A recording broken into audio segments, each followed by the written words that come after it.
الرحمن الرحیم الحمدللہ وحدہ والصلاة والسلام علی من لا نبی بعدہ وعلی آلہ واصحابہ الذین اوفوا عہدہ اما بعد فاعوذ باللہ من الشیطان الرجیم بسم اللہ الرحمن الرحیم الذین آتیناہم الکتاب یعرفونہ کما یعرفون ابناءہم وإن فریقا منہم لیکتمون الحق وهم یعلمون قال اللہ تبارک و تعالی فی مقام آخر فإن آمنوا بمثل ما آمنتم به فقد اهتدوا صدق اللہ العظیم۔ پیار محبت اور شوق کے ساتھ درود پاک کا نذرانہ پیش کیجیے۔ الصلاۃ والسلام علیک یا سیدی یا رسول اللہ وعلی آلک واصحابک یا سیدی یا حبیب اللہ مولاي صلی وسلم دائما ابدا علی حبیبک خیر الخلق کلہم منزہ عن شریک فی محاسنہ فجوہر الحسن فیہ غیر منقسم یا اکرم الخلق مالی من الوذ بہ سواک عند حلول الحادث العمم ولن یدیک رسول اللہ جاہک بی اذا الکریم تجلی باسم منتقم محمد تاج رسول اللہ قاطبۃ محمد صادق الاقوال والکلم رب صلی وسلم دائما ابدا علی حبیبک خیر الخلق کلہم۔ اللہ کریم جل شانہ کی حمد و ثنا اور اس کے پیارے حبیب سید المرسلین خاتم النبیین امام الانبیاء حضرت محمد مصطفیٰ احمد مجتبیٰ صلی اللہ تعالی علیہ وآلہ وبارک وسلم کے درباری و غربار میں ہدیہ درود و سلام بصد ادب و احترام عرض کرنے کے بعد رونق محفل استاذ العلماء برادر مکرم حضرت علامہ مفتی محمد نوید احمد سیالوی صاحب زیدہ مجدہ دیگر حاضرین معزز سامعین بانیان محفل السلام علیکم ورحمۃ اللہ وبرکاتہ۔ یہ مبارک محفل میلاد مصطفیٰ صلی اللہ تعالی علیہ وآلہ وسلم کی حاجی غلام رسول صاحب میکن ان کے بچوں نے اپنے والدین کے ایصال ثواب کے لیے انعقاد کی ہے۔ دعا کیجیے رب ذوالجلال جل شانہ اس پاکیزہ محفل کے دوپہر مرحومین کی قبروں کو اللہ کے رسول صلی اللہ علیہ وسلم کے نور سے منور فرمائے اور اللہ کریم ان کو کڑوٹ کڑوٹ جنت کی بہاریں نصیب فرمائے۔ محتشم سامعین، مجھ سے پہلے برادر مکرم مفتی محمد آصف رمضان جامی صاحب انتہائی قیمتی باتیں آپ حضرات کے ساتھ کر رہے تھے۔ ایک ایک جملہ یقیناً بڑے کام کا تھا اگر ہم سمجھنے والے ہوں اور سبق لینے والے ہوں۔ بڑی مختصر وقت میں انتہائی اچھی اور ہماری اصلاح کے لیے بہت اعلیٰ پیغام ہمیں دے کے گئے تھے۔ دعا کیجیے اللہ کریم ان کے علم و عمل میں بھی برکتیں پیدا فرمائے اور اللہ کریم ہمیں ان کے کہے پر عمل کی توفیق عطا فرمائے۔ میں بھی تھوڑے سے وقت میں آپ حضرات کے سامنے اسی حوالے سے عرض کروں گا کہ جس رسول صلی اللہ علیہ وسلم کی امت کی عظمت وہ آپ کو سنا رہے تھے کہ رسول کریم صلی اللہ علیہ وسلم کی امت میں پاکستان کے اندر سب سے زیادہ حفاظ ہیں، نابین شیوخ الحدیث ہیں۔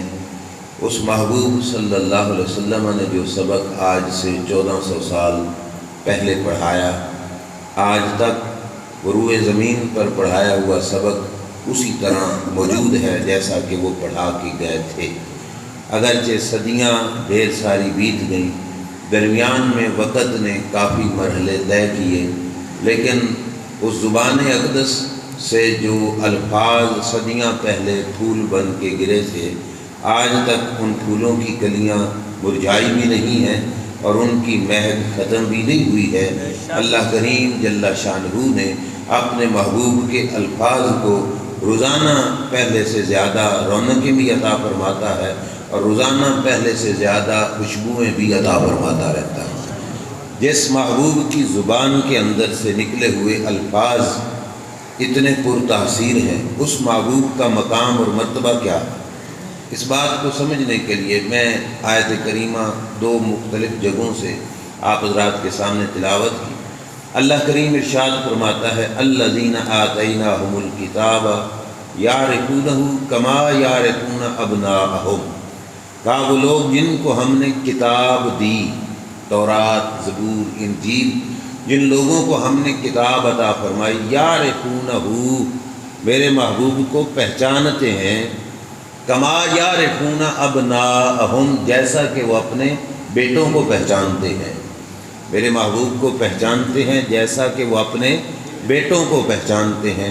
آگے کہا وَإِنَّ فَرِيقًا مِّنْهُمْ، انہی کتاب والوں میں سے، تورات، زبور، انجیل والوں میں سے فرمایا ایک ٹولہ ایسا ہے لَيَكْتُمُونَ الْحَقَّ، کہ جب وہ میرے نبی کی بات، شان، علامتیں، اوصاف پڑھتے ہیں تو اس حق کو چھپا لیتے ہیں۔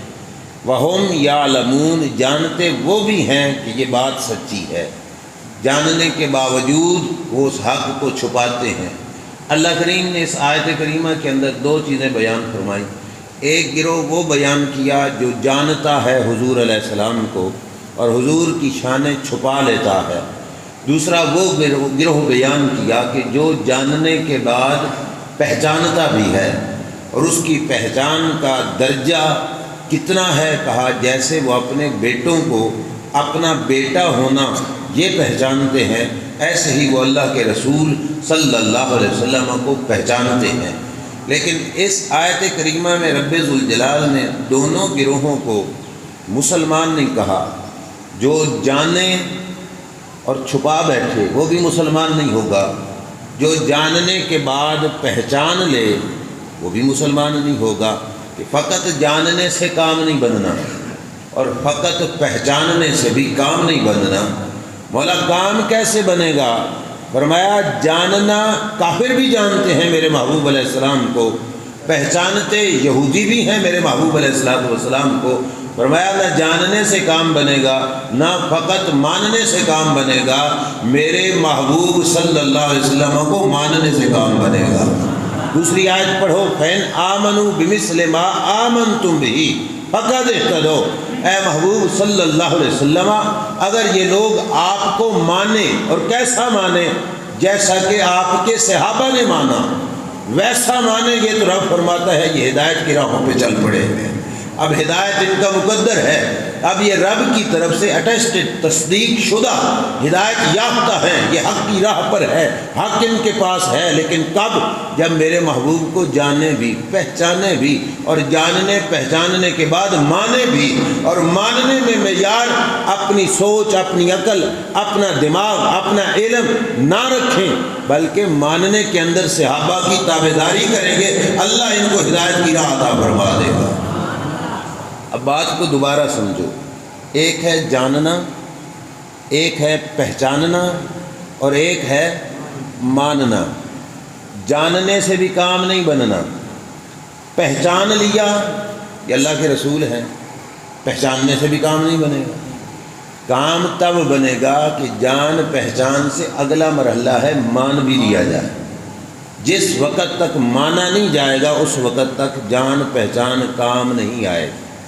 سنیے، یہود کے تورات کے ایک بہت بڑے عالم تھے حضرت عبداللہ بن سلام رضی اللہ تعالی عنہ، تورات پڑھی ہوئی تھی۔ تورات کے اندر میرے محبوب علیہ السلام کی نشانیاں، اوصاف، شانیں، حضور کی علامات پڑھ چکے تھے، جان بھی لیا تھا۔ جب سرکار آ گئے تو پہچان بھی لیا تھا کہ یہ وہی ہستی ہیں صلی اللہ علیہ وسلم۔ اب رہ گیا تھا آخری سٹیپ، جان اور پہچان کتنی تھی کہ جیسے بیٹوں کو پہچانتے ہیں، اس جان اور پہچان کے بعد رب نے بخشی توفیق، عبداللہ بن سلام نے حضور کو مان بھی لیا۔ حضور کو ایمان کس سے ملنا ہے؟ جاننے سے، پہچاننے سے۔ ایمان کس سے ملنا ہے حضور کو؟ ابو جہل کے الفاظ باقاعدہ کتابوں میں موجود ہیں کہ نحن نعلم ان محمدا صلی اللہ علیہ وسلم نبی، ہم جانتے ہیں کہ محمد مصطفیٰ صلی اللہ علیہ وسلم نبی ہیں، اور آگے کہا لیکن ہم مانتے نہیں۔ جاننا پہچانا لیکن مانا نہیں تو ایمان نہیں ملا۔ عبداللہ بن سلام نے تورات پڑھی، جانا، پھر سرکار آئے تو پہچانا، پھر رب نے توفیق بخشی تو مانا۔ جب مان چکے تو حضرت عمر بن خطاب رضی اللہ تعالیٰ عنہ عبداللہ بن سلام کے پاس پہنچے، ملے، ملاقات ہوئی، کہا اے عبداللہ بن سلام، ہماری کتاب قرآن مجید یہ دعویٰ کرتی ہے کہ یہ اہل کتاب، یہ یہودی اللہ کے رسول صلی اللہ علیہ وسلم کو اتنا پہچانتے ہیں جیسا کہ یہ اپنے بیٹوں کو پہچانتے ہیں۔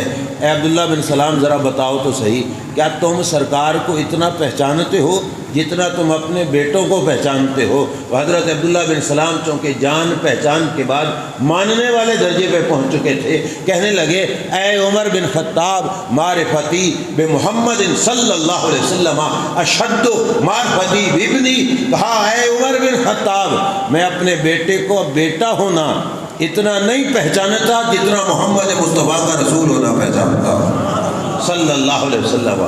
کیوں؟ دلیل، اب یہ دعویٰ بہت بڑا ہے نا، ظاہری بات ہے، جو اپنے نطفے سے، اپنے خون سے، اپنے گھر میں پیدا ہوا، اس کا بیٹا ہونا پہچاننا یہ کوئی مشکل بات تھی؟ اس میں کوئی دلیل کی ضرورت تھی؟ لیکن عبداللہ بن سلام کہتے ہیں بیٹے کا بیٹا ہونا، اس کی پہچان مجھے اتنی نہیں جتنی محمد مصطفیٰ صلی اللہ علیہ وسلم کے رسول ہونے کی پہچان ہے۔ اب دعویٰ بہت بڑا تھا تو دلیل تو چاہیے تھی کہ دلیل کیا ہے جس کی وجہ سے آپ بیٹے کو گھٹ پہچانتے ہیں اور رسول خدا کو زیادہ پہچانتے ہیں؟ تو حضرت عبداللہ بن سلام نے کہا عمر، وجہ یہ ہے کہ ہم نے بیٹے کو بیٹا مانا اس کی ماں کے کہنے پر، اور ان کو رسول مانا خدا کے کہنے پر، لہٰذا ماں کے کہنے پر بیٹا مانا ہے اور خدا کے کہنے پر رسول مانا ہے۔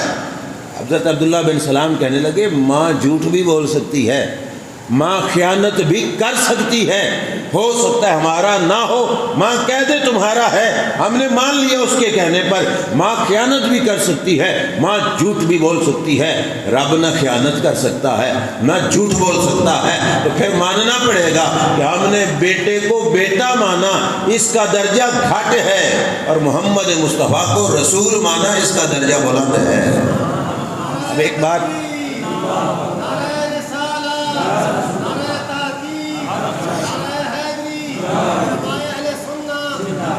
یہ نتیجہ کہاں سے نکلا کہ جانا، پہچانا، اور پہچاننے کے بعد پھر مانا۔ ماننے میں کافی احتیاط کی ضرورت ہے۔ کچھ لوگ صرف کتابیں پڑھ کے مان لیتے ہیں، بس کتابیں پڑھیں، بہت بڑا علم آ گیا، اپنے علم کے زاویے کے نیچے رکھ کر معاذ اللہ سرکار دو عالم صلی اللہ علیہ وسلم کو ماننا شروع کر دیا۔ کسی نے مسجد کے مولوی کے کہنے پہ مانا، کسی نے مدرسے کے مفتی کے کہنے پہ مانا، اوروں نے جس طریقے سے بھی مانا وہ راہ حق سے ادھر ادھر ہوئے۔ لیکن پوچھو امام احمد رضا فاضل بریلوی کے ماننے والوں سے کہ تم نے کیسے مانا، تو ہم کہتے ہیں ہم نے کسی مفتی کے کہنے پر ان کو نہیں مانا، ہم نے کسی ملا کی تقریر سن کر ان کو نہیں مانا، ہم نے کسی مدرس کی تدریس سے، کسی کتاب کی تحریر سے پڑھ کے ان کو نہیں مانا۔ ہم نے کیسے مانا ہے کہ ہم نے صحابہ کو دیکھا، جیسا صحابہ نے مانا ویسا ہی ہم نے مانا ہے، جیسا صحابہ نے مانا ویسا ہی۔ یہ دعویٰ ہے ہمارا اہل سنت و جماعت کا۔ اللہ کے فضل سے 14 صدیاں بعد بھی ہم اس دعوے پر ہیں کہ ہم نے سرکار کو مانا، حضور کے بارے میں عقیدہ جو بھی رکھا وہ اپنی مسجد کے حجرے میں بیٹھ کے گھاڑ کے نہیں، قرآن و حدیث سے پڑھ کے بنایا ہے۔ کہ صحابہ نے کیسے مانا میرے آقا صلی اللہ علیہ وسلم کو۔ ابھی ہم آئے مسجد میں، آپ ایک جو سن رہے تھے صحابہ اکرام علیہم رضوان نے کیسے مانا، وہ حصہ میں آپ حضرات کے سامنے رکھنا چاہتا ہوں۔ مسجد نبوی تھی، سرکار کہیں گئے ہوئے تھے، نماز کا ٹائم ہو گیا، صحابہ نے مل کر اتفاقی فیصلے سے حضرت ابوبکر صدیق رضی اللہ تعالیٰ عنہ کو مصلی امامت پہ کھڑا کیا۔ صحابہ حضرت ابوبکر صدیق کے مقتدی بن کر نماز پڑھنے لگ گئے۔ توجہ سب نے ادھر ہی رکھنی ہے، صفیں بن گئیں، پوری مسجد بھر گئی۔ اب آپ بتاؤ، مسجد بھری ہو، صفیں بن چکی ہوں، نماز سٹارٹ ہو چکی ہو، آنے والا باہر سے آئے کہاں پہ کھڑا ہوگا؟ آخری صف میں ہی کھڑا ہوگا نا۔ وہ اگر مفتی صاحب ہوں تو پھر بولیے پھر پیر طریقت ہو، پھر رہبر شریعت ہو، پھر شیخ القرآن ہو، پھر کوئی بھی درجے کا وزیر اعظم ہو جائے، آخری صاحب میں کھڑا ہوگا۔ کیوں جی؟ نماز سٹارٹ ہو چکی ہے اور صفیں بن چکی ہیں، اب آخری صف میں جہاں جگہ ملے حضرت صاحب وہاں پہ کھڑے ہو جاؤ۔ اللہ کے رسول آخری صف میں آئے۔ عقیدہ صحابہ کا کیوں؟ کیونکہ ماننے کے لحاظ سے معیار رب نے فرمایا فَإِنْ آمَنُوا بِمِثْلِ مَا آمَنْتُمْ بِهِ فَقَدْ اهْتَدَوْا، جیسے صحابہ نے مانا ویسا ماننا پڑے گا۔ سرکار آخری صف میں آئے۔ آخری صف میں کون کھڑے تھے؟ شاہ یوسف کے جٹ کھڑے تھے؟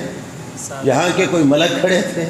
کون کھڑے تھے؟ صحابہ اکرام علیہم رضوان کھڑے تھے۔ اگر لفظ صحابہ سے نہیں سمجھ آتا تو یوں کہہ لو، وہ اسٹوڈنٹ کھڑے تھے جنہوں نے فیض دربار مصطفیٰ سے پایا ہے، یا یوں کہہ لو کہ وہ عالم کھڑے تھے جنہوں نے علم کی خیرات ڈائریکٹ در مصطفیٰ سے حاصل کی ہے، وہ قاری کھڑے تھے جنہوں نے قرآن پڑھا ہی دربار مصطفیٰ صلی اللہ علیہ وسلم سے ہے۔ بہت بڑے عالم، بہت بڑے مفتی، بہت بڑے قاری کھڑے تھے۔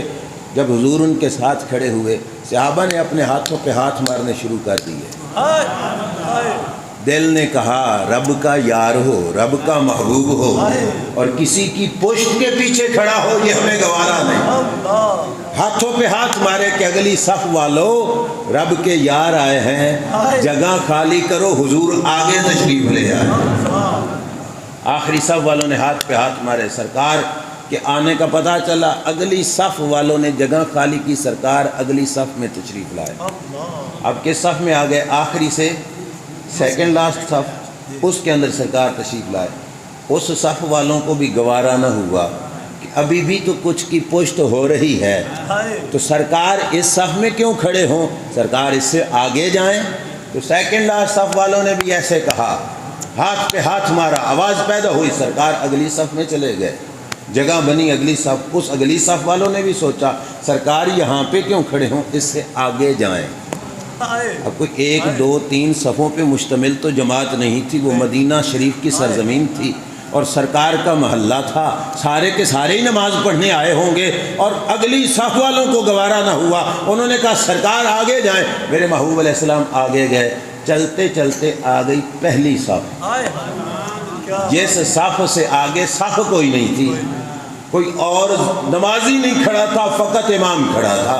سرکار پہلی صف میں پہنچے، اب صحابہ یہاں پہ رک جاتے، مگر نہ، صحابہ اکرام علیہم رضوان پہلی صف والوں نے کی کہا کہ ایک بندہ بھی حضور سے آگے ہو، یہ بھی گوارا نہیں۔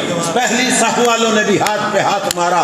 حدیث کے اندر لفظ ہیں، حضرت ابوبکر صدیق پوری توجہ کے ساتھ نماز ادا فرمایا کرتے تھے، ادھر ادھر ان کی توجہ نہیں ہوتی تھی، لہٰذا پہلی صف والوں کو تھوڑا ورک زیادہ کرنا پڑا، ہاتھ پہ ہاتھ زیادہ مارنے پڑے۔ حضرت ابوبکر صدیق کی توجہ ہٹی، پیچھے متوجہ ہوئے، پتہ چلا رب کے محبوب صف میں آ گئے ہیں، مصلی امامت چھوڑا، ابو بکر صدیق بھی پیچھے ہٹے۔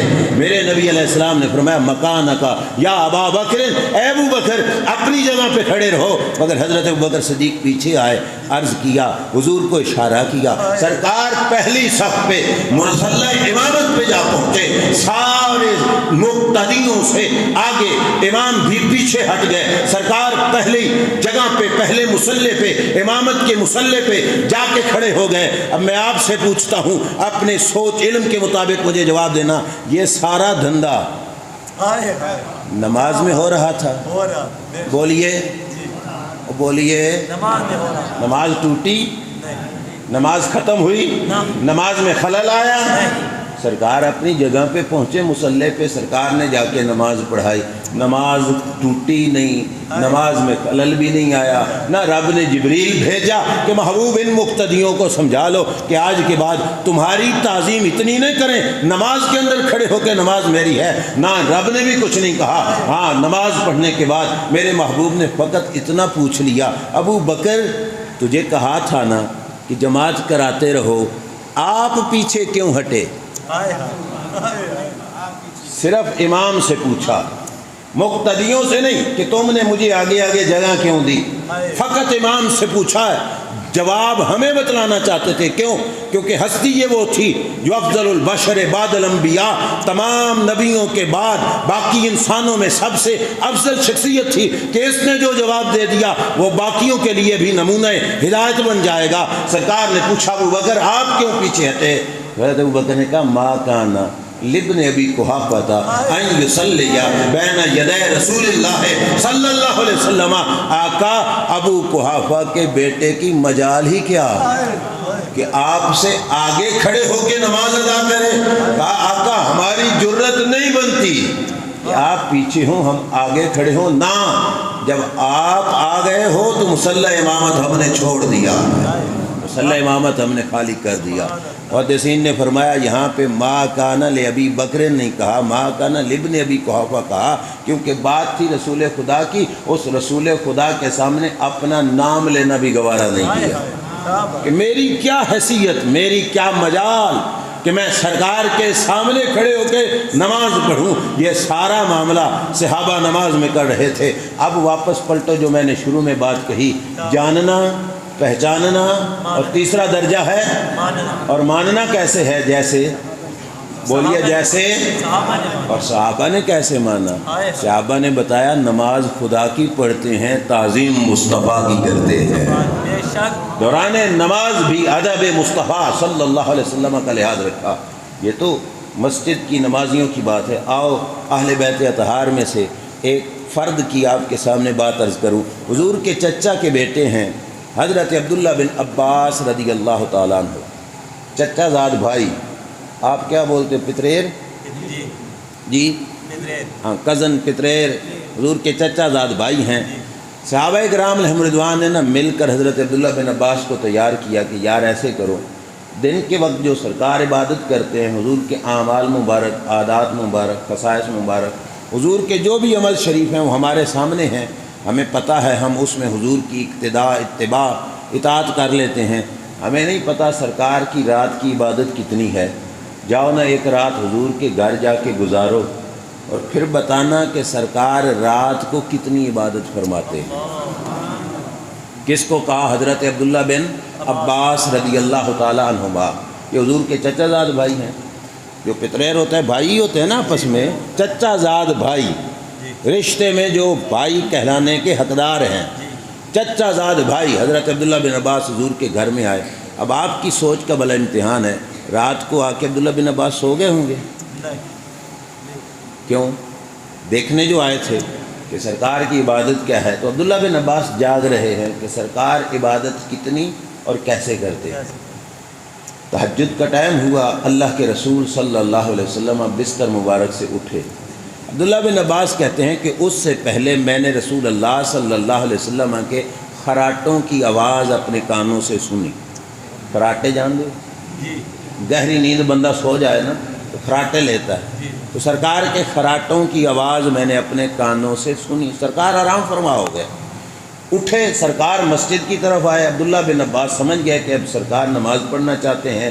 عبداللہ بن عباس نے اٹھایا کوزہ اور دوڑے کہ میں پانی بھر کے لاؤں، خدمت کروں، حضور کو وضو میں کراتا ہوں۔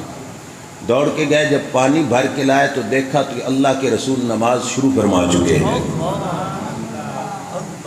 سمجھ نہیں آئی آپ کو؟ پہلے کیا کر رہے تھے؟ نیند، اور نیند بھی کتنی کہ خراٹوں کی آواز عبداللہ بن عباس نے سنی، بستر سے اٹھے، مسجد میں جا کے نماز شروع کر دی۔ کوئی مفتی ایسا کر سکتا ہے؟ کسی ملا کو یہ مسئلہ ہے؟ کوئی بھی سو جائے، گہری نیند سو جائے تو وضو ٹوٹ جاتے. اللہ کے رسول نیند کر کے اٹھے اور وضو بھی ٹوٹا نہیں، نماز شروع کر چکے ہیں. گویا سرکار بتا رہے تھے اور تمہاری نیند بھی میری نیند کے برابر نہیں ہو سکتی. اگر ہماری نیند ان کی نیند کے برابر نہیں ہو سکتی تو ہماری ذات ان کی ذات کی برابری کیسے کر سکتی؟ میرے نبی نماز پڑھنے لگ گئے. حضرت عبداللہ بن عباس نے سوچا کیوں نہ میں مقتدی بن جاؤں اور سرکار کو امام بنا لوں. ہائے ہائے. پڑھ جو رہے ہیں تو میں مقتدی بن کے پڑھ لیتا ہوں. جلدی جلدی وضو کر کے آ کے کھڑے ہو گئے. یہ مسئلہ آپ کو بھی پتہ ہوگا، ظاہری بات ہے.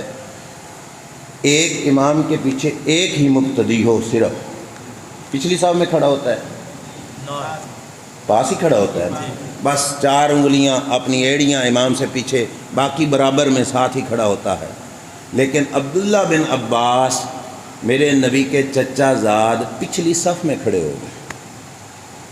توجہ ہے آپ کی؟ جی ماشاء اللہ. جیسے امام کے پیچھے صف پوری ہو نا تو پچھلی صف میں ہوتے ہیں، اکیلے عبداللہ بن عباس بھی پچھلی صف میں کھڑے ہو گئے مقتدی بن کر. میرے نبی علیہ السلام نے یوں ہاتھ ڈالا، عبداللہ بن عباس کو پکڑا اور پکڑ کے اپنے پاس کھڑا کیا جہاں پہ کھڑا ہونا چاہیے تھا. سرکار نے وہاں پہ کھڑا کیا. جب ہاتھ چھوڑا تو عبداللہ بن عباس پھر پیچھے. ہائے ہائے. سرکار نے پھر ہاتھ ڈالا، پکڑا، پاس کھڑا کیا. جب چھوڑا تو عبداللہ بن عباس پھر پیچھے. یہ بات بھی ذہن میں رکھنا کہ حضور کے لگتے کیا ہیں؟ چچا زادہ. پھر پیچھے.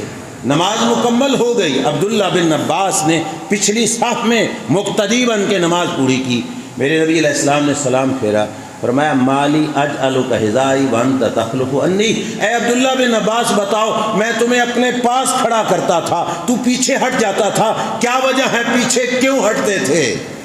وہ جواب تھا صدیق اکبر کا، یہ جواب ہے چچا زاد بھائی کا، عبداللہ بن عباس کا، حضور کی اہل بیت اطہار کے ایک عظیم الشان فرد کا. کیا کہنے لگے من یستطیع ان یقوم بحذائک وانت رسول اللہ صلی اللہ علیہ وسلم. آقا ہم میں سے کسی کی مجال ہی کیا کہ آپ کے برابر کھڑا ہو. ہم نعرہ رسالت، نعرہ خلافت، نعرہ حیدری. من یستطیع ان یقوم بحذائک وانت رسول اللہ. آقا کسی کی جرت ہی کیا کہ وہ آپ کے برابر کھڑا ہو. ہمیں رب نے عام انسان بنایا ہے اور آپ کے سر پہ تاج نبوت کو سجایا ہے. کون کہہ رہا ہے؟ چچا زادہ. جو بھائی ہیں وہ بھائی نہیں کہلواتے، وہ غلام بنتے ہیں. آج 14ویں صدی کا ملا کہتا ہے جی ہم نبی کے بھائی ہیں معاذ اللہ، اور نبی کی عزت بھائی جیسی کرو. اور خدا کے بندے سیکھو صحابہ سے، جیسا مانا صحابہ نے ویسا مانو سرکار کو. چچا زاد ہونے کے باوجود کہتے ہیں کہ ہماری مجال ہی نہیں کہ ہم آپ کے برابر کھڑے ہوں. کیوں؟ ہم عام ہیں اور آپ کو رب نے اپنا رسول بنایا. میرے نبی ناراض ہو گئے، بہت ہی خوش ہو گئے. جب سرکار بہت خوش ہوئے تو سرکار نے یوں بازو کھولا، فرمایا ابن عباس میرے علام نشرح والے سینے سے لگا. سینے سے لگایا، جفی ڈالی سرکار نے عبداللہ بن عباس کو، اور جفی ڈال کے رب کی بارگاہ میں عرض کیا اللہم علمہ التاویل. یا اللہ میرے چچا زاد نے میری اتنی عزت کی ہے، میں دعا کرتا ہوں اسے قرآن کی تفسیر کا علم عطا فرما. بولیے قرآن کی تفسیر کا علم عطا. اگر اس سے کوئی اور زیادہ قیمتی شے ہوتی تو سرکار وہ نہ مانگ لیتے. پتہ چلا سرکار نے اپنے گھر والوں کے لیے بھی سمجھا کہ قرآن سے بڑھ کر کوئی اور شے قیمتی نہیں. کہا یا اللہ میرے اس چچا زاد کو قرآن کی تفسیر کا علم عطا فرما. نبی کی دعا پھر قبول کتنی ہوئی، کتنی قبول ہوئی. حضرت عبداللہ بن عباس کہا کرتے تھے لو دا علی کال بعیر لوجدتہ فی القرآن، کہ اگر میرے اونٹ کی رسی گم ہو جائے مجھے گلیوں میں اعلان کرنے کی ضرورت نہیں پڑے گی، قرآن کھول کے بیٹھ جاؤں گا، صفوں سے پڑھتا رہوں گا، مجھے رب کا قرآن بتائے گا کہ تیری رسی کہاں پہ پڑی ہے. قرآن بتائے گا کہ تیری رسی کہاں پہ پڑی ہے. کوئی بات سمجھ آئی آپ کو؟ کیا سمجھ آیا؟ کہ سرکار کے صحابہ سرکار کو کیسا مانتے تھے. اب آؤ اس بات کی طرف جو میں نے کہا کہ ہم مسجد میں آئے تو قاری صاحب بیان کر رہے تھے. ساری عبادتیں، نماز، روزہ، حج، زکوٰۃ، سمجھ آ رہی ہے نا آپ کو؟ ان ساری باتوں سے افضل عبادت کون سی ہے؟ نماز. کیا ہے؟ سب سے پہلے بروز قیامت حقوق خدا میں سے کس کا سوال ہوگا؟ اب توجہ میری طرف رکھنی، تب بات سمجھ آئے گی. ساری باتوں میں سے افضل عبادت کون سی ہے؟ نمازیں کتنی پڑھتے ہو؟ بولو بولو بولو. 5 نمازوں میں سے سب سے افضل نماز کون سی ہے؟ نماز عصر. نماز عصر سب سے زیادہ اہم نماز ہے. بخاری شریف کی حدیث ہے، میرے نبی علیہ السلام نے فرمایا جس بندے کی نماز عصر فوت ہو جائے وہ سمجھے کہ میرا اتنا نقصان ہو گیا جیسے میرا پورا خاندان مر گیا اور میرا ٹوٹل سرمایہ لٹ گیا. فرمایا جتنا اس کا نقصان ہوتا ہے اتنا نماز عصر چھوڑنے والے کا نقصان ہوتا ہے. یہ سرکار کا فرمان ہے. تو سب سے زیادہ قیمتی نماز کون سی ہے؟ آؤ عمل صحابہ سے دیکھتے ہیں کیا ہے. فاضل بریلوی رحمۃ اللہ علیہ فرماتے ہیں مولا علی نے واری تیری نیند پر نماز اور وہ بھی عصر جو سب سے اعلیٰ قدر کی ہے. آقا آپ کا مقام نگاہ صحابہ میں اتنا عظیم ہے کہ 5 نمازوں میں سے افضل ترین نماز نماز عصر اور علم کے شہر کا دروازہ مولا علی آپ کی نیند پر قربان کر رہے ہیں. زمانے کو بتا رہے تھے لوگوں عبادت بنتی ہی تب ہے جب اس عبادت میں غلامی مصطفیٰ کا رنگ نظر آتا. مولا علی نے واری تیری، بولیے تیری نیند پر نماز اور وہ بھی عصر جو سب سے اعلیٰ خطر کی ہے. نماز عصر مولا علی قربان کر گئے. اب آپ مجھے بتاؤ کوئی بڑا ہی بدبخت ہوگا جو کہے گا کہ علی کو شریعت کا نہیں پتہ تھا. مانتے ہو نا جی؟ بدبخت ہوگا کہ نہیں؟ بہت بڑا گھٹیا شخص ہوگا جو کہے کہ مولا علی کو شریعت کا نہیں پتہ تھا. ہم اس شریعت کو شریعت ہی نہیں مانتے جس کا پتہ علی المرتضیٰ کو نہ ہو. عقیدہ ہے آپ کا کہ نہیں؟ کیوں؟ کیونکہ علی نے شریعت کہاں سے سیکھی؟ خود سرکار سے نہیں سیکھی. اور علی مرتضیٰ کا عمل کیا بتا رہا ہے؟ سرکار کا سر ہے گودی میں، نماز عصر جا رہی ہے، کہا نماز عصر جائے، حضور کی نیند میں خلل نہ آئے. یہ مزاج ہے علی المرتضیٰ رضی اللہ تعالی عنہ کا کہ نماز عصر سرکار کی نیند پر قربان کر رہے. آگے چلو میں مسئلہ بھی سمجھاتا چلوں اور ساتھ عظمت مصطفیٰ کا بھی پیغام آپ کو پہنچاتا چلوں. نماز، روزہ، حج، یہ ساری کیا ہیں؟ عبادتیں. ان ساری عبادتوں سے ایک اوپر والا فرض ہے. ایک آپ نے توجہ رکھنی ہے، میں مسئلہ امید ہے سمجھا لوں گا. آپ لوگ نماز پڑھ رہے تھے، سامنے سے خدا نخواستہ سانپ نکل آیا. سانپ آپ کی جانب آ رہا ہے کاٹنے کے لیے. آپ نے مفتی صاحب سے جا کے پوچھا حضور نماز پوری کروں یا سانپ کو ماروں، سانپ سے بچوں؟ مفتی صاحب کیا کہیں گے؟ نماز توڑ دو نا جی، نماز توڑ دو، سانپ کو مارو، جان بچاؤ. کیوں؟ جان بچانا اونچا بولو، جان بچانا مسئلے سے اتفاق ہے نا آپ کو؟ مفتی صاحب کی موجودگی میں عرض کر رہا ہوں کہ نماز توڑ دو، جان بچاؤ، کیونکہ جان بچانا ایسا ہی ہے. ایک شخص نے روزہ رکھا، شدید گرمی تھی، ابھی آدھا دن گزرا، پیاس لگ گئی، جان لبوں پہ آ گئی، ہاتھ پاؤں مارنے لگ گیا، ابھی خطرہ ہے کہ پانی نہیں پیوں گا تو مر جاؤں گا. مفتی صاحب سے جا کے آپ نے جامع صفہ میں مسئلہ پوچھا کہ حضور وہ پانی پیے یا روزہ توڑ دے؟ تو کیا کہیں گے مفتی صاحب؟ روزہ بولیے، روزہ پانی. کیوں؟ جان بچانا. جان بچانا روزہ کوئی نہیں فرض، لیکن جان بچانا اس سے بھی اوپر والا فرض ہے. یہ فرض رہتا ہے تو رہے، لیکن جان بچاؤ. جان بچ گئی تو فرض ادا ہوتے ہی رہیں گے. سمجھ آئی کہ نہیں؟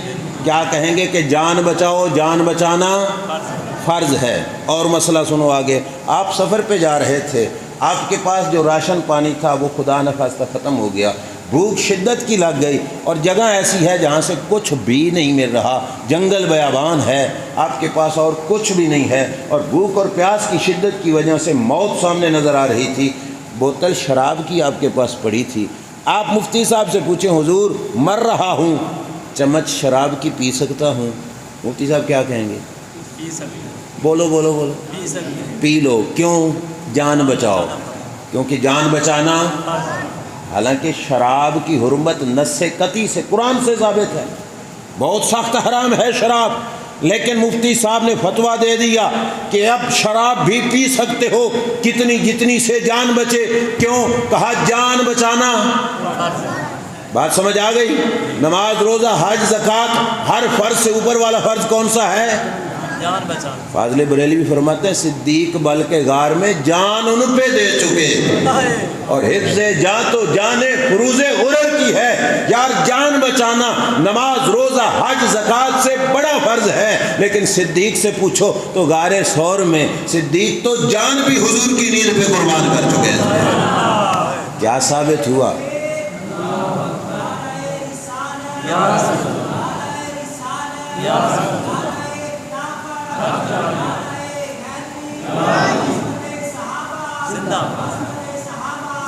کیا ثابت ہوا؟ کیا ثابت ہوا؟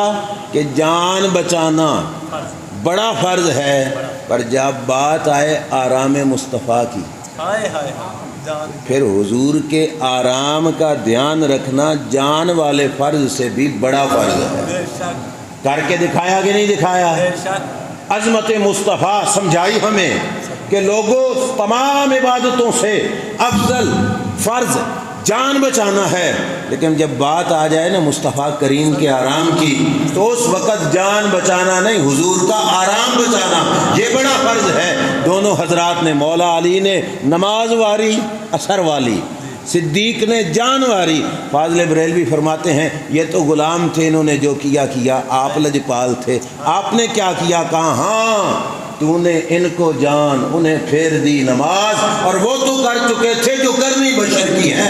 آقا یہ لجپالی آپ کی، آپ نے علی کی نماز نہیں جانے دی، ہائے نماز جانے نہیں دی، اور ان کی جان جانے۔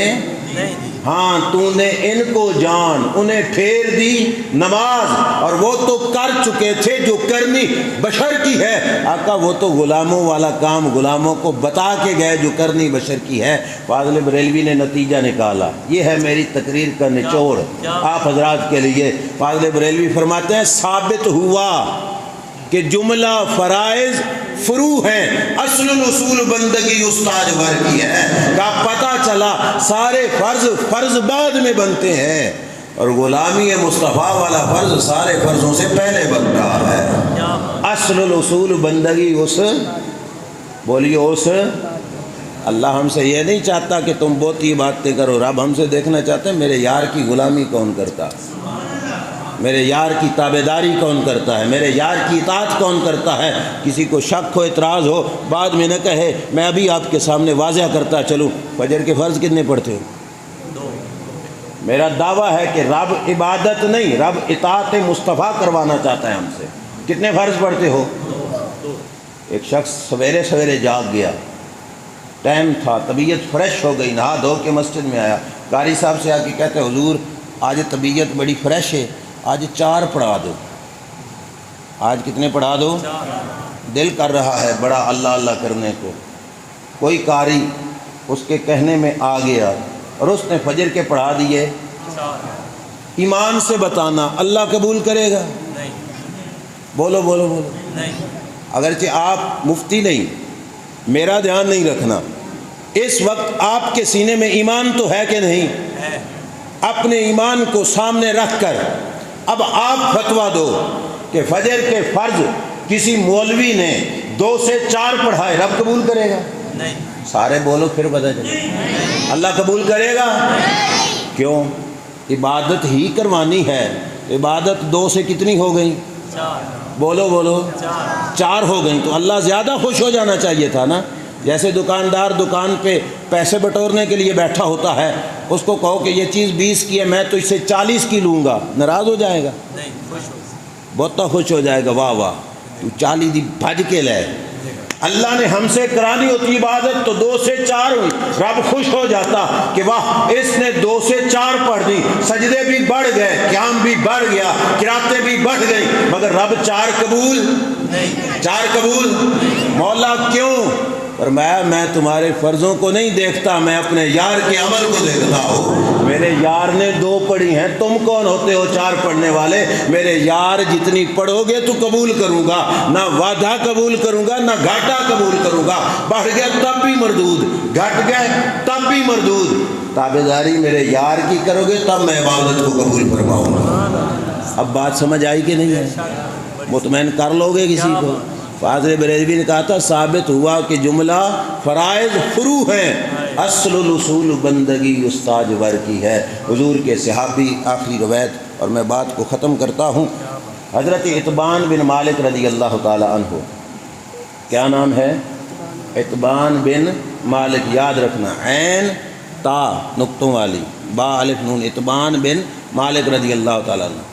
آنکھوں کی بینائی کمزور ہو گئی، مسجد میں آنے سے عاجز آ گئے، حضور کی بارگاہ میں آ کے عرض کرتے ہیں یا رسول اللہ صلی اللہ علیہ وسلم اجازت دو نا، میں مسجد میں نہیں آ سکتا، کیا میں گھر میں نماز ادا کر لوں؟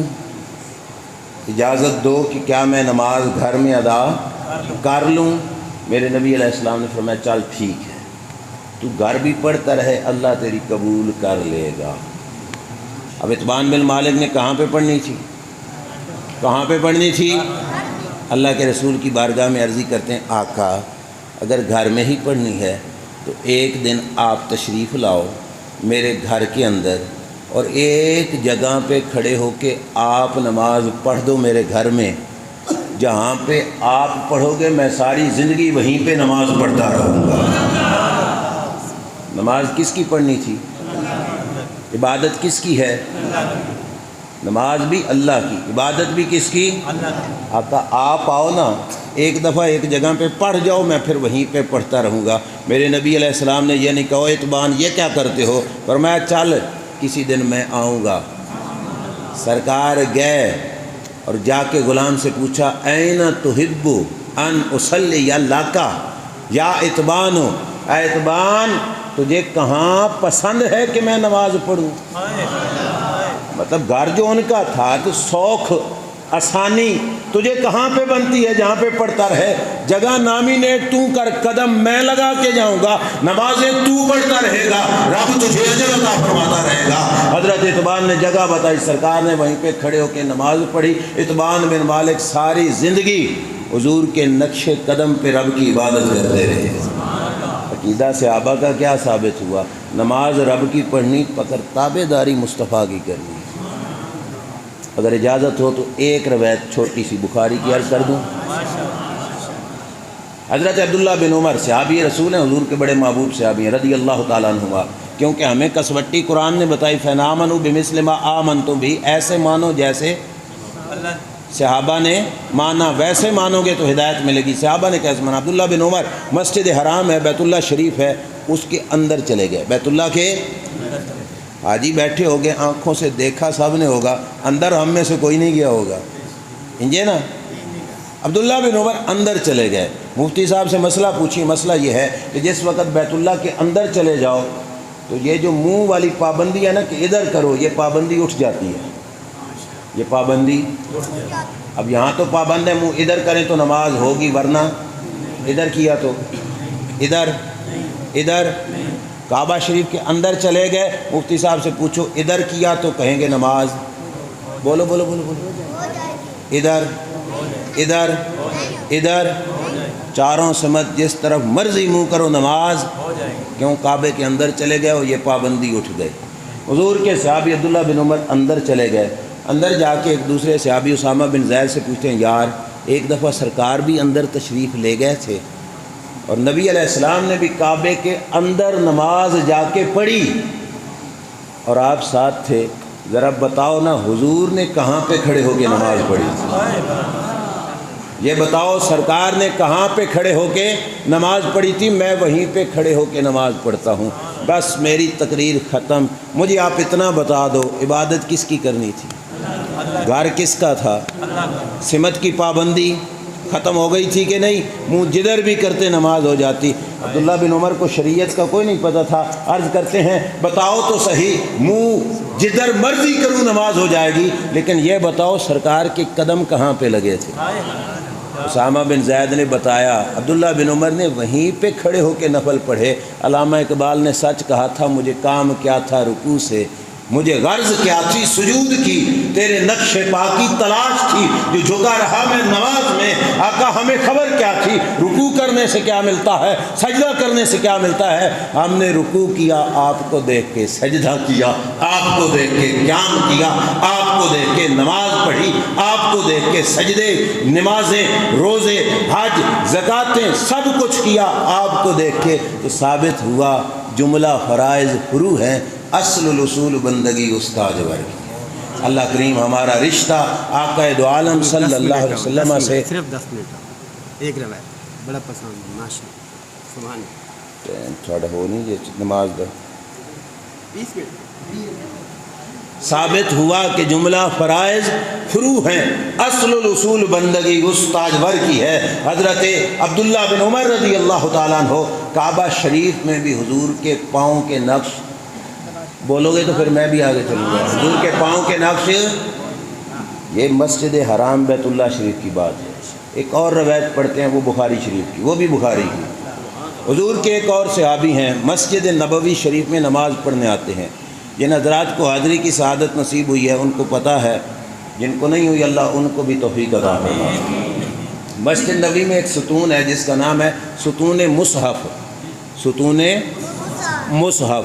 حضور کے صحابی ہیں، جب بھی مسجد نبوی میں آتے ہیں ستون مصحف کے پاس ہی آ کے نماز پڑھتے ہیں۔ بندے بیٹھے بھی ہوں تو ان میں سے گزر کر بندوں کے مجمع کو چیر کر کوشش کر کے کہاں پہ آ کے نماز پڑھتے ہیں؟ ستون مصحف کے پاس آ کے حضور کے صحابی نماز پڑھتے ہیں۔ اب توجہ رکھنا، مسجد نبوی ساری برکتوں والی ہے کہ نہیں؟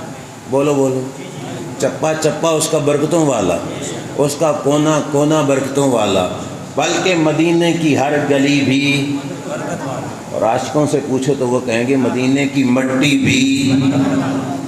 صحابی کا عمل دیکھو کیا ہے، ستون مصحف کے پاس ہی آ کے نماز ادا کرتے ہیں۔ دوسرے صحابہ نے پوچھ لیا یار کیا وجہ ہے، باقی مسجد نہیں ہے تو اتھے ہی آ کے نماز پڑھنا، باقی بھی تو مسجد ہے، یہاں پہ کوشش کر کے روزانہ کیوں یہاں پہ نماز پڑھتے ہو؟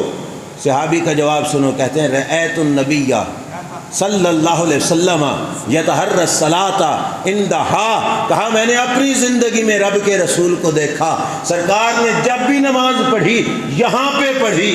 اب میرا دل کرتا ہے میں عبادت کروں تو وہیں پہ کروں جہاں پہ مصطفیٰ نے عبادت فرمائی۔ عبادت کس کی ہے؟ سجدہ کس کو ہے؟ لیکن جہاں پہ سرکار نے پڑھی وہاں پہ پڑھنی ہے، جہاں پہ قدم سرکار کے لگے وہاں پہ کھڑے ہو کے میں نماز پڑھوں گا۔ پتہ چلا صحابہ کو پتہ تھا نماز ملی بھی صدقہ مصطفیٰ کریم صلی اللہ علیہ وسلم کا ہے، اگر نماز میں رنگ حضور کی تعظیم اور محبت کا نظر نہ آئے تو پھر نماز بھی کامل۔ ایک اور روایت یہ بھی بخاری کی بھی سنی، میرے نبی علیہ السلام نے ایک چادر مبارک خریدی یا قمیض مبارک زیب تن فرمائی، اب یہ آخری ہے اور یہ آخری ہی ہے، اس کے بعد نبی کریم علیہ السلام، حدیث بخاری شریف کی، میرے نبی علیہ السلام نے چادر یا قمیض خریدی، پہن کے حضور مجمع میں آ کے بیٹھے کہ جن کا حسن بھی با کمال، ان پہ آنے والی ہر چیز بھی تو سونی لگتی ہوگی نا۔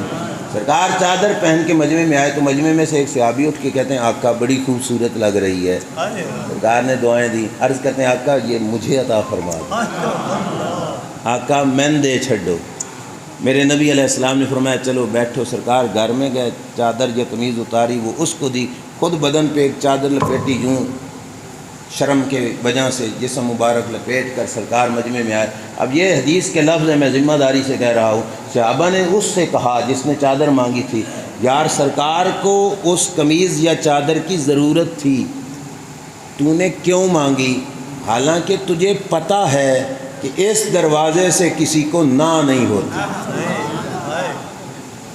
اس دروازے سے کسی کو عقیدہ صحابہ کا ثابت کیا ہوا؟ کیسا صحابہ نے مانا حضور کو؟ وہ سمجھتے ہیں کہ یہ وہ دربار ہے جس دربار سے کوئی ہاتھ خالی یہ الفاظ ہیں صحابہ کے. انہوں نے کہا تم نے کیوں مانگی؟ پتہ نہیں کہ سرکار کسی سوالی کو خالی نہیں لوٹاتے، تم نے کیوں مانگی؟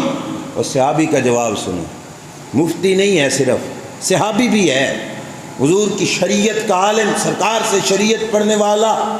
جواب کیا دیتے ہیں؟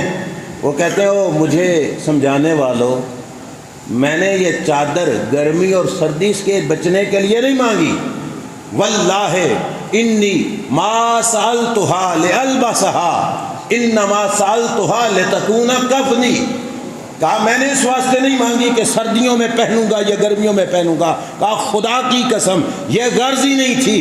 کہا غرض کیا تھی؟ کہا غرض یہ تھی کہ یہ چادر کل مروں گا تو کفن میں لے کے قبر میں جاؤں گا.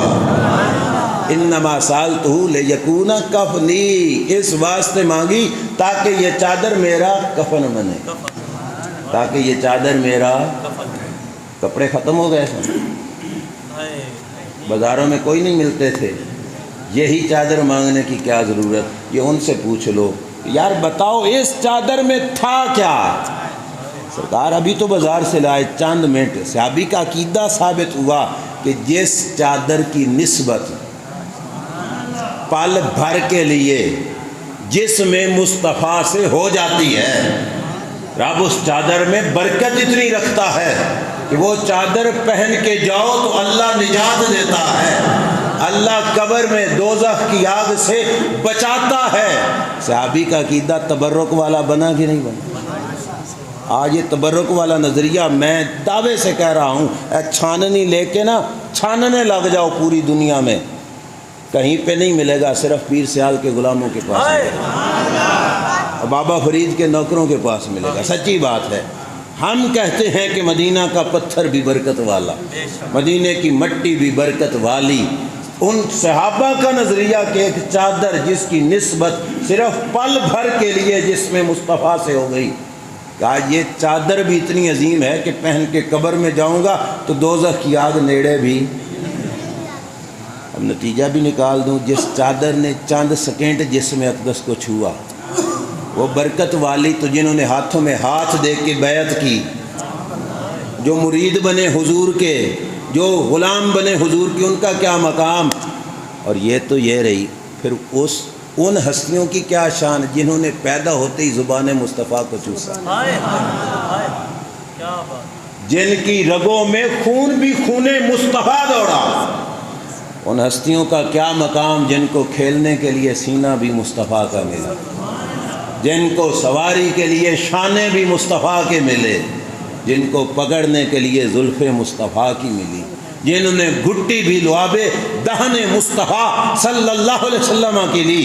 اس واسطے اہل سنت و جماعت کا عقیدہ یہ ہے کہ ہم جب بات نسبت مصطفیٰ کی آتی ہے تو تول تول کے نہیں مانتے، سینہ کھول کے مانتے ہیں. اس دربار سے بلال حبشی جڑ جائے ہم اس کو بھی جھک کے سلام کرتے ہیں. انجے ہے کہ نہیں؟ اور بولو حبشے کا بلال بھی ہو ہم اس کو بھی جھک کے سلام کرتے ہیں. اور قیامت تک ہمارا عقیدہ ہے کہ دنیا بھر کے غوث قطب ابدال کٹھے ہو کے کروڑوں برس عبادت کرتے رہیں، کسی نبی کے صحابی کی زندگی کے ایک سیکنڈ کی برابری بھی کیوں؟ رب نے شانیں اتنی عطا فرمائی، اور یہ شانیں ان کی ذاتی نہیں، کہاں سے ملی؟ در مصطفیٰ سے ملی. کہاں سے ملی؟ عمر بن خطاب کے اور بھائی کوئی نہیں تھے، ابو بکر صدیق کے بولتے نہیں ہیں، اور حسن نا سن پتا کسی دا کیوں؟ اپنا تو سادہ سا اصول دوستی ہے کوثر، جو ان کا نہ ہو ہمارا ہو نہیں سکتا. ہم نے عمر بن خطاب کو ابن خطاب ہونے کی وجہ سے نہیں پہچانا، غلام مصطفیٰ ہونے کی وجہ سے پہچانا. ابو بکر صدیق کو ابو بکر ہونے کی وجہ سے نہیں، مصطفیٰ کے در کا نوکر ہونے کی وجہ سے پہچانا. لہذا ہم ہر نسبت مصطفیٰ صلی اللہ علیہ وسلم کا احترام کرتے ہیں۔ وہ 14 صدیاں بھی بیت جائیں، بریلی کے امام نے کہا تھا تیری نسل پاک میں ہے بچہ بچہ نور کا، تو ہے عین نور تیرا سب گرانہ نور کا۔ آقا ہم صرف وہاں تک نہیں مانتے، حسن و حسین تک نہیں، ہمارا عقیدہ ہے قیامت تک اس نسل میں بھی جو آئے گا سنی جھک کر اس کو سلام کرے۔ اللہ کریم میری آپ کی حاضری اپنی